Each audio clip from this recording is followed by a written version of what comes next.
a professional bounty hunter with over 6,000 captures in his 27-year career. He also stars in the new A&E series Dog the Bounty Hunter. Please welcome Duane "Dog" Chapman. A man who once dominated television screens across America, feared by criminals and beloved by millions of fans. Today, he's fighting battles that no amount of fame or toughness could prepare him for. Financial ruin, family betrayal, and a ticking clock on his own mortality. This is the story of how America's most famous bounty hunter went from capturing thousands of fugitives to barely being able to capture his own breath. February 2nd, 1953. Denver, Colorado. A baby is born who will grow up to become one of television's most controversial figures. But long before the cameras rolled, before the fame and fortune, there was just a scared kid trying to survive in a house where love came with bruises.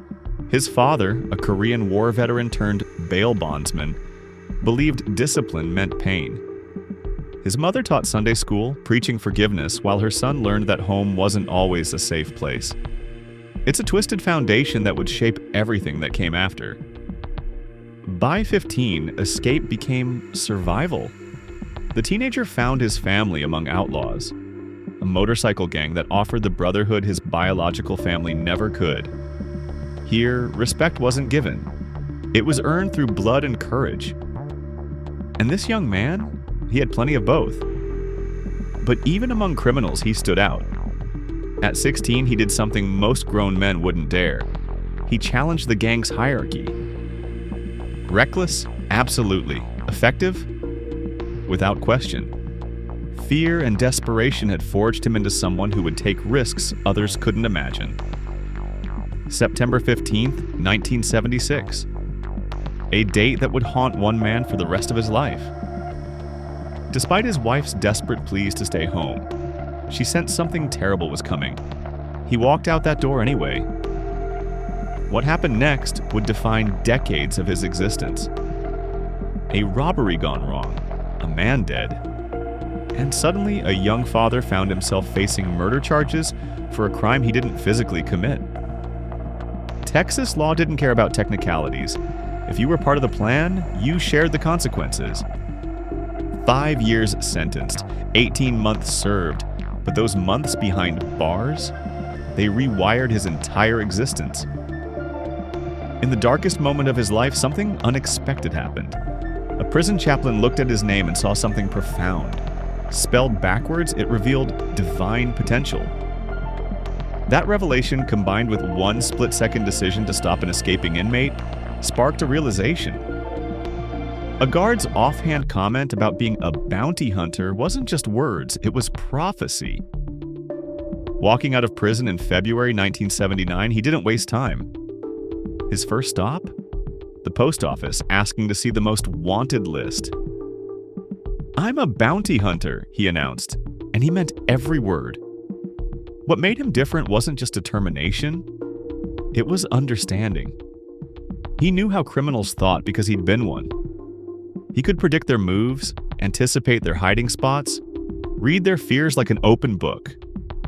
By his count, there were only 2 full-time bounty hunters in America then. That gave him room to build something unprecedented.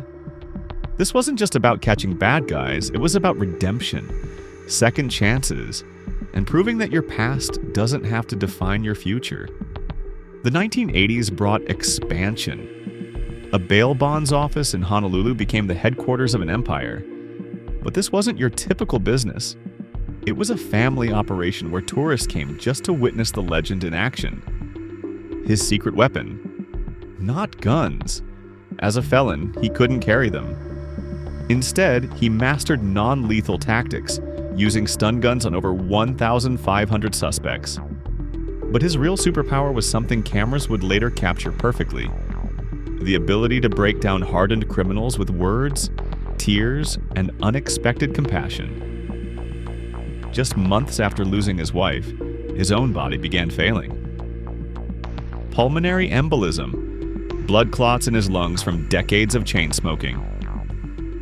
At 66, the man who never feared death suddenly found himself terrified of it. Financial ruin followed emotional devastation. Medical bills, tax liens totaling over $1.5 million, and the forced sale of his Colorado mansion. The empire he'd built was crumbling, and this time, there was no dramatic comeback plan. September 2021. Against all expectations, love found him again. A widow who understood grief became his wife and partner in an entirely new mission. No longer hunting fugitives for television, but seeking souls for salvation. The bounty hunter had become a preacher. The man who spent decades chasing others was now inviting them to chase something higher. His 2024 memoir revealed a truth that might surprise everyone. Extant thought he still hunts, but now he's hunting for redemption, both his own and others. From the outside, this looks like a story of spectacular rise and devastating fall. But maybe that's missing the point. Maybe this is actually a story about the possibility of transformation, even when it seems impossible. The man who started as an abused child became a criminal, then a hero, then a villain, and finally, what? A cautionary tale?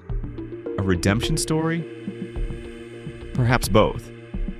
One thing is certain, his journey proves that our worst moments don't have to define us, our greatest successes don't guarantee happiness, and sometimes the most meaningful transformations happen when the cameras stop rolling and the real work begins. The bounty hunter's greatest capture might just be himself.